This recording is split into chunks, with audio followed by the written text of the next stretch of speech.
দর্শক, কক্সবাজার থেকে এ বিষয়ে আরো বিস্তারিত জানাচ্ছেন সহকর্মী আয়াস রনি। আমি এখন দাঁড়িয়ে আছি কক্সবাজার সমুদ্র সৈকতের লাবণী পয়েন্টে।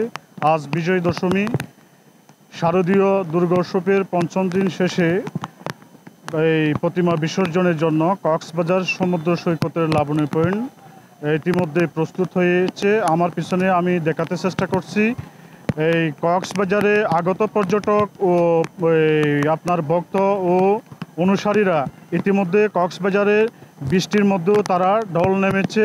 তারা নিজেরাই এই আপনার বিচে ভিড় করে সরগরম হয়ে এই সমুদ্র সৈকতকে তারা লাখো পর্যটকের মুখরিত করেছে। এছাড়াও কক্সবাজারে সকাল থেকে আপনার আবহাওয়া বৃষ্টি সহ ৩ নম্বর সতর্কতা সংকেত দেখাতে বলা হয়েছে প্রশাসনের পক্ষ থেকে। আগত পর্যটকদের বারবার সতর্কতা করা হচ্ছে যাতে তারা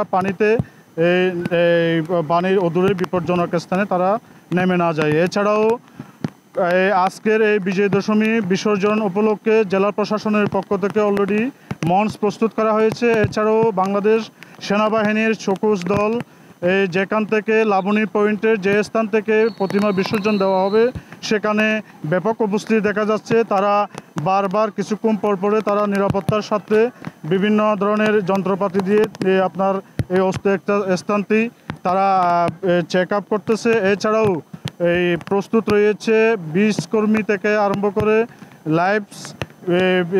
লাইফ গার্ড এবং অন্যান্য আইনশৃঙ্খলা বাহিনী। এছাড়াও কক্সবাজারের আজকের এই দিনে প্রতিমা বিসর্জনে বাংলাদেশের প্রতি বছরের ন্যায় সর্ববৃহৎ এই প্রতিমা বিসর্জন এই লাবণী পয়েন্টে হয়ে থাকে।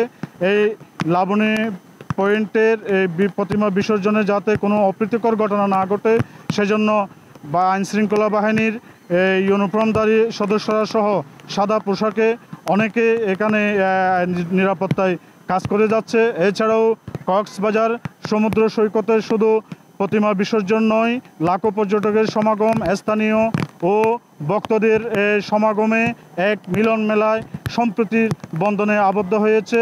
এই ছিল কক্সবাজার লাবণী পয়েন্ট থেকে আমার কাছে সর্বশেষ